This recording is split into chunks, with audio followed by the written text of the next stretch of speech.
तो जैसे कि आप लोग देख सकते हैं, अभी हम हमारा जो थर्ड एप्लीकेशन है वो देखने वाले हैं यूजिंग रिकर्शन, जो कि है calculating exponential of numbers using recursion. So किसी भी नंबर का एक्सपोनेंशियल निकाला है, जैसे वो हमें बहुत अच्छे से पता है, लाइक 5⁻3, तो इसका एक्सपोनेंशियल क्या होने वाला है 5 × 5 × 5, जो कि होगा 125। तो किसी भी नंबर का एक्सपोनेंशियल हम बहुत ही ईजीएस्ट वे में निकाल सकते हैं। एक्सपोनेंशियल निकालने के लिए बेसिकली हमें दो चीज़ों की ज़रूरत होती है, एक होता है हमारा बेस और दूसरा होता है इंडेक्स। से उन दोनों को मैं यहाँ पे m और n से रिप्रेजेंट करता हूँ। सो मान लीजिए कि m जो है वो हमारा बेस है और n जो है हमारा इंडेक्स है, बराबर। सो इन दिस केस 5 जो होगा वो क्या होगा, हमारा m का वैल्यू होगा, और 3 जो है वो होगा हमारा n का वैल्यू। सो अगर मेरे पास m और n का वैल्यू है, सो मैं बहुत ही ईजीएस्ट वे में यूजिंग फॉर लूप या कोई भी दूसरा लूप में एक्सपोनेंशियल जो है निकाल सकता हूँ। पर यहाँ पर हमें सिर्फ एक्सपोनेंशियल नहीं निकालना है, यहाँ हमें निकालना है exponential with the concept of recursion. So यहाँ पर हमें एनीवे रिकर्शन को यूज़ करना है। तो सी सबसे पहले तो हम इस तरीके से नहीं कैलकुलेट करेंगे। अगर हमें एक्सपोनेंशियल कैलकुलेट करना है यूजिंग रिकर्शन, तो हम इस तरीके से नहीं, मैंने यहाँ पे एक और अप्रोच लिखा है। नाउ सी, अगर मुझे 5⁻3 कैलकुलेट करना है, सो मैं इसे कुछ इस तरीके से लिख सकता हूँ, मतलब 5 × 5⁻2। उस तरीके से मैं 5⁻2 जो है उसको मैं क्या लिख सकता हूँ, अगेन 5 × 5⁻1, यानी कोई भी m⁻n अगर है, सो मैं उससे m × m⁻n-1 लिख सकता हूँ, बराबर। तो यहाँ पे मेरा m का वैल्यू है 5, n का वैल्यू है 3, सो मैं इसको क्या लिख सकता हूँ, m यानी 5 × m यानी 5⁻n-1, बराबर। सो इस तरीके से मैं उसे लिख सकता हूँ। और फाइनली जब m यानी 5⁻n, यानी यहाँ पे n का वैल्यू क्या है 1, तो जब भी 5⁻n होगा, सॉरी 5⁻1 होगा, तो डेफिनेटली मुझे यहाँ पे पता है कि आंसर जो है वो क्या होने वाला है 5 होने वाला है। बोलने का मतलब ये है कि अगर मुझे m⁻n दिया हुआ है, सो मैं उसे m × m⁻n-1 लिख सकता हूँ। कब तक, या मैं इसको रिकर्सिवली कैलकुलेट कर सकता हूँ जब तक कि मेरे n का वैल्यू जो है वो क्या ना हो जाए, 1 ना हो जाए। पहले तो हम ये प्रॉब्लम समझते हैं, उसके बाद में हम ये अप्रोच को समझेंगे। सो 5⁻3 को मैं 5 × पावर 2 लिख सकता हूँ, अगेन 5⁻2 को मैं 5 × 5⁻1 लिख सकता हूँ। इन द सेम वे अब 5⁻1 आ गया, सो 5⁻1 का वैल्यू जो है वो क्या होने वाला है 5 होने वाला है। सो 5 × 5 × 5 दैट इज़ 125। ना अब आप बोलोगे ये तो बहुत ही सिंपल था, तो फिर ये करने की रिक्वायरमेंट क्या है। तो क्योंकि हमें यूजिंग रिकर्शन करना है, सो हमने प्रॉब्लम को थोड़ा और अलग वे से फ्रेम किया है। नाउ सी, अब इसको रिकर्शन के हेल्प से मैं कैसे सॉल्व करूँगा। सो अब मैं जो है हमेशा मेरे प्रॉब्लम को किस फॉर्म में लिखूँगा। सो सी, यहाँ पे रिकर्शन से सॉल्व करना है, जैसे कि मैंने प्रीवियस वीडियोस में भी बताया है, हमारे पास सबसे पहले क्या होना चाहिए, बेस कंडीशन। सो यहाँ पे मेरा बेस कंडीशन क्या होगा कि जब भी m⁻n होगा और मेरे n का वैल्यू 1 होगा, बराबर। जब भी m⁻n होगा और n का वैल्यू 1 होगा, तो हमेशा मुझे क्या रिटर्न कर देना है, m रिटर्न कर देना है, क्योंकि any number two the power 1 क्या होगा, वही नंबर खुद होगा। सो उसी तरीके से अगर m⁻n है और n का वैल्यू 1 है, तो मुझे m को ही रिटर्न कर देना है। अब अगर n 1 नहीं है, m⁻n है और n जो है वो 1 नहीं है, कुछ और है, तो मुझे क्या करना है, सिंपली m × m⁻n-1। बस ये अप्रोच है, बहुत ही सिंपल सा कंडीशन है। बेस कंडीशन आपको सिर्फ इतना रखना है कि अगर n का वैल्यू 1 है, सो आपको m रिटर्न कर देना है, क्योंकि अगर anything to the power 1, n जो है हमारा इंडेक्स रिप्रेजेंट कर रहा है, सो अगर n का वैल्यू 1 है, सो डेफिनेटली मुझे क्या रिटर्न करना है, m को ही रिटर्न करना है। अब अगर n का वैल्यू 1 नहीं है, 2 है, 3 है, कुछ भी है, 4 है, 5 है, कुछ भी हो, तो मुझे सिंपली क्या करना है, जैसे आप यहाँ पे देख सकते हो 5⁻3 था, m का वैल्यू 5, n का वैल्यू 3 है, बराबर। तो n का वैल्यू 3 है। सो इन दिस केस हमने क्या करना है, जब भी m⁻n हो और n का वैल्यू जो है वो 1 ना हो, सो इन दैट केस हमें क्या करना है, m × m⁻n-1। सो अगेन आपने यहाँ पे देखा, अगेन m का पावर जो है वो क्या है, 2 है, जो कि 1 के बराबर नहीं है। तो मुझे क्या करना होगा, अगेन 5 की जगह मैं क्या लिख सकता हूँ, 5 × 5⁻n-1, यानी 2 - 1, जो कि क्या हो जाएगा 1। अब मैं 5⁻1 आ गया, तो यहाँ पे मैं इसकी जगह पे सीधा क्या लिख सकता हूँ, 5 लिख सकता हूँ, बराबर। So calculation is सिंपलियर। सो ऐसे ही मुझे अगेन एंड अगेन कैलकुलेट करना पड़ेगा अगर मुझे एन का वैल्यू कुछ और है, जैसे 5 टू द पावर 5 रहा तो मैं उसे क्या लिख सकता हूँ 5 into 5 to the power 4। Again मैं 5 टू द पावर 4 को क्या लिख सकता हूँ 5 इंटू 5 टू द पावर 3 लिख सकता हूँ। 5 टू द पावर 3 को मैं क्या लिख सकता हूँ 5 इंटू 5 टू द पावर 2 लिख सकता हूँ। 5 टू द पावर 2 को मैं क्या लिख सकता हूँ 5 इंटू 5 टू द पावर 1 लिख सकता हूँ। और उस तरीके से 5 टू द पावर 1 को मैं क्या लिख सकता हूँ 5 लिख सकता हूँ। तो यहाँ पे मेरा बेस कंडीशन सिर्फ इतना है कि अगर n का वैल्यू 1 आया तो मुझे m रिटर्न कर देना है, अगर नहीं है n का वैल्यू 1 तो मुझे सिंपली क्या रिटर्न करना है m into m to the power n minus 1, that's it, और कुछ भी नहीं। ओके, सो अब हम इसी के हेल्प से हमारा जो कोड है वो समझेंगे। आई होप आपको ये कंसेप्ट जो है हमने किस तरीके से रिकर्शन लगा के एक्सपोनेंशियल कैरी आउट किया है आपको वो समझ में आया होगा। बहुत ही सिंपल है, इसलिए मैंने यहाँ पे एग्जांपल दिख के पहले आपको समझाया है। So let's switch on to the coding part. So let's start. So पहले तो हम हमारे फाइल को सेव कर देते हैं, फाइल सेव एज। सो यहाँ पे हम डेटा स्ट्रक्चर्स एंड प्रैक्टिकल्स पे चलते हैं, नाम आप कुछ भी दे सकते हो, मैं देता हूँ एक्सपोनेंशियल, ये .py आ जाएगा। सो आप देख सकते हो हमारा file name with extension .py आ गया है ऊपर। सो फाइल हमारी सेव हो चुकी है। So let's start with our code. So पहले हम हमारा फंक्शन बनाएंगे, डेफ फंक्शन का नाम आप कुछ भी दे सकते हो, मैं देता हूँ एक्सपोनेंशियल। अभी ये फंक्शन हमारे दो पैरामीटर्स लेने वाला है, एक होगा हमारा बेस और दूसरा होगा हमारा इंडेक्स। तो बेस को मैं m से रिप्रेजेंट कर रहा हूँ, इंडेक्स को मैं n से रिप्रेजेंट कर रहा हूँ, आप चाहो तो कोई दूसरा वेरिएबल भी यूज़ कर सकते हो। तो नाउ सी, हमारा बेस कंडीशन क्या था ये रिकर्सिव फंक्शन के लिए, एक्सपोनेंशियल के लिए हमारा बेस कंडीशन क्या था कि अगर हमारा n का वैल्यू जो है वो इक्वल्स टू 1 है, अगर हमारा n जो है वो 1 है तो हमें क्या कर देना है, सिंपली m को रिटर्न कर देना है।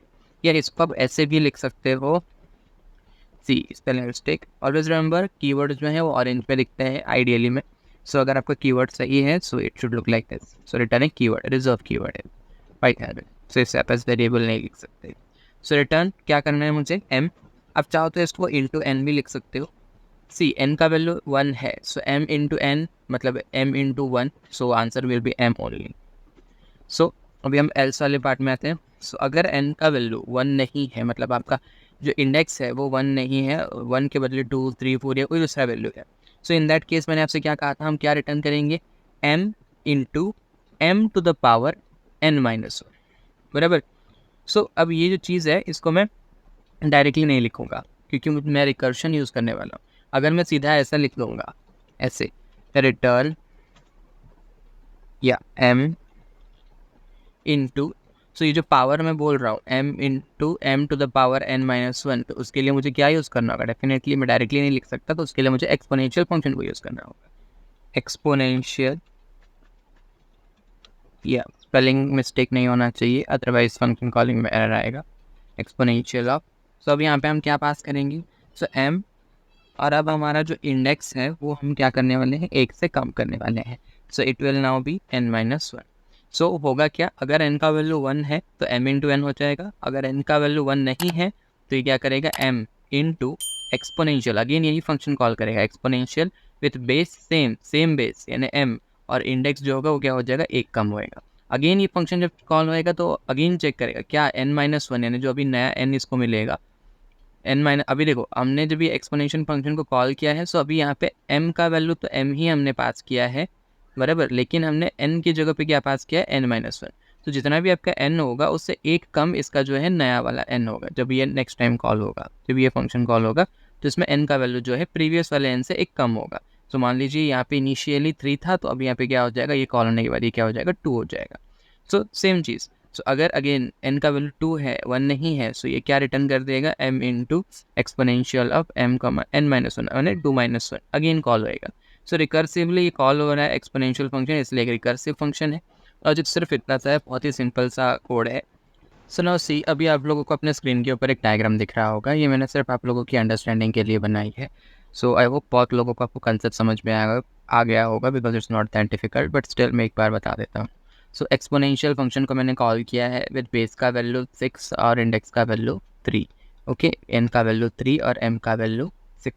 सो पहले चेक करेगा क्या n का वैल्यू 1 है, नहीं n का वैल्यू 3 है। सो ये क्या करेगा, ये एल्स वाले पार्ट में आएगा और ये रिटर्न करेगा, क्या रिटर्न करेगा, m into exponential of m comma n minus 1। तो m हमारा 6 है तो रिटर्न करेगा 6 इंटू एक्सपोनेंशियल ऑफ m यानी 6 कॉमा n माइनस 1, n पहले हमारा 3 था तो 3 माइनस 1 यानी क्या, 2। सो इसने अगेन एक्सपोनेंशियल फंक्शन को कॉल किया विथ m का वैल्यू 6 एंड n का वैल्यू 2। सो अभी ये वाला फंक्शन अगेन एग्जीक्यूट होगा कि अगेन कॉल हुआ है, तो ये क्या रिटर्न करेगा 6 इंटू एक्सपोनेंशियल, क्योंकि यहाँ पे n का वैल्यू 2 है, सो अगेन यहाँ पे चेक होगा क्या n 1 के बराबर है, नहीं, तो ये अगेन ये एल्स वाले पार्ट को एग्जीक्यूट करेगा और ये क्या रिटर्न करेगा m यानी 6 into exponential of m comma n minus 1 यानी 6 कॉमा n माइनस 1, जो कि पहले 2 था, अब यहाँ पे क्या आ जाएगा 1 आ जाएगा। ओके, सो अब एक्सपोनेंशियल फंक्शन अगेन कॉल हो गया है विथ m का वैल्यू 6 एंड अगेन का वैल्यू 1। ओके, m का वैल्यू 6 और n का वैल्यू 1। सो अगेन चेक होगा क्या n का वैल्यू 1 है, येस, तो ये क्या रिटर्न कर देगा m इंटू n, सो यानी 6 इंटू 1 रिटर्न करेगा। सो नाउ 6 इंटू 1 यानी 6, से यहाँ से बैक ट्रैकिंग शुरू हो जाएगी। तो ये हमारा बेस कंडीशन यहाँ पे रीच हो गया, बराबर। n का वैल्यू 1 है यानी हमारा रिकर्शन वहीं पे क्या होना चाहिए, स्टॉप होना चाहिए, ये हमारा बेस कंडीशन है। So the main thing that you guys should learn from this is कि आपको बेस कंडीशन कैसे डिफाइन करना है। एकदम कंडीशन, ऐसा कंडीशन जिसका आपका प्रीवियस, जिसका आपका वैल्यू पता हो, जैसे कि अभी एनीथिंग टू द पावर 1, सो हमें पता है कि हमेशा हमें क्या करना है, इंटू 1 कर देना है। ओके, और ये इसके पे नीचे जा नहीं सकता। बेस कंडीशन आइडेंटिफाई करना रिकर्शन में एक बहुत बड़ी चीज़ होती है। वंस आपने बेस कंडीशन आइडेंटिफाई कर दिया, सो it will be a very easy task for you. तो यहाँ पर भी हमारा बेस कंडीशन के लिए मैंने कहा कि इंटू 1, जैसे भी यहाँ पे हमारा बेस कंडीशन है n इक्वल्स टू 1 होना चाहिए। सो क्यों हमने इसे एज हमारा बेस कंडीशन लिया, क्योंकि हमें पता है कि इसके नीचे और नहीं जा सकता, बराबर। n का वैल्यू जो है वो 1 ही हो सकता है, उससे ज़्यादा नीचे तो आई डोंट थिंक, मतलब फॉर कैलकुलेटिंग पावर्स हमें उसके नीचे जाने की ज़रूरत नहीं है। एक्सपोनेंशियल कैलकुलेट करने के लिए हमें उसके नीचे जाने की ज़रूरत नहीं है। सो और हमें पता है anything to the power 1 will be that thing only, तो मल्टीप्लाई बाय 1 ही करना है। ओके, सो ये चीज़ हमें प्रीवियसली पता होती है। तो जो चीज़ों का आंसर आपको पहले पता होता है वो जनरली हमारे बेस कंडीशंस में आता है। जैसे फिबोनाची में हमने इनिशियल 2 एलिमेंट्स हमें पता होते तो हमने इसलिए उन्हें एज हमारा बेस कंडीशन लिया। ओके, सो ये चीज़ आपको बहुत ज़्यादा ध्यान में रखनी है जब आप बेस कंडीशन डिफाइन कर रहे हो वो किसी भी रिकर्सिव प्रॉब्लम के लिए। सो जैसे ही यहाँ पे हमारा बेस कंडीशन रीच हो गया एंड n का वैल्यू हमारा 1 हो गया, वैसे ही हमें m इंटू n किया, 6 मिल गया। सब यहाँ से बैक ट्रैकिंग शुरू हो जाएगी। तो ये रिटर्न कर रहा था 6 इंटू n यानी 6 रिटर्न किया, तो इसने 6 दिया, तो ये 6 इंटू दिस वाला 6 क्या हो जाएगा 36। अब ये किसको रिटर्न हो जाएगा, जिसने इसको कॉल किया था, बराबर। ये पूरा जो पार्ट है इसको किसने जनरेट किया था, इसने जनरेट किया था, तो इसका वैल्यू जो है वो किसके पास आएगा, इसके पास। तो 36 आया, तो 36 इंटू यहाँ पे पहले से 6 है, तो 36 इंटू 6 216। तो या अभी 216 जो है ये फाइनली जाएगा, इसने इसको कॉल किया था, इस पूरे सेक्शन को किसने कॉल किया था, किसने जनरेट किया था इस पूरे सेक्शन को, इसने। तो इसका आंसर जो है वो क्या आ जाएगा 216। तो 6 का क्यूब जो है एनीवे क्या होता है 216 होता है। So that is the thing. Okay, अब हम इसका इम्प्लीमेंटेशन देख लेते हैं। तो अभी मैं इसे बंद कर देता हूँ। या सो अब हम हमारा स्टेटमेंट्स यानी हमारा जो एग्जीक्यूशन स्टेटमेंट्स है वो लिखते हैं। तो पहले तो हम ये फंक्शन से बाहर आ जाते हैं।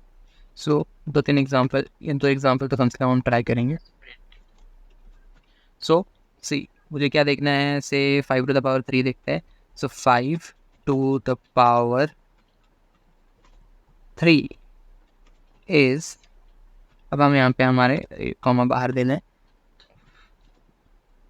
या सो अब हम क्या करेंगे, यहाँ पे हमारा जो रिजल्ट है वो प्रिंट करेंगे। तो रिजल्ट को प्रिंट करने के लिए हम क्या करेंगे, एक्सपोनेंशियल फंक्शन को बुलाएंगे, बाद में अपने अंदर अगेन रिकर्सिवली कॉल होते रहेगा एक्सपोनेंशियल।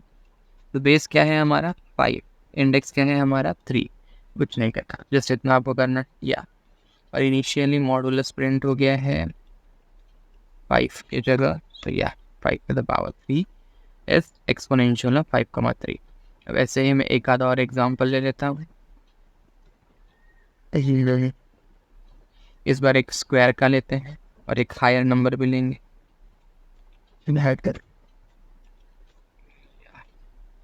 सो यहाँ पे ले लेते हैं हम 2 का स्क्वायर, सिंपल एग्जाम्पल, ताकि कंडीशनिंग चेक हो। और यहाँ पे हम दे देते हैं 2 टू द पावर ऑफ 2। या सो बेस भी हमारा है यहाँ पे 2, तो 2 टू द पावर 2। यहाँ पे दे देते हैं 7, ये 4 ले लेते हैं टू द पावर 4। या फाइल को हम सेव करते हैं। यहाँ पे मैंने वैल्यूज नहीं बदली है। या इट्स 4, यहाँ पर भी आएगा हमारा 4। फाइल को सेव करते हैं और रन करते हैं।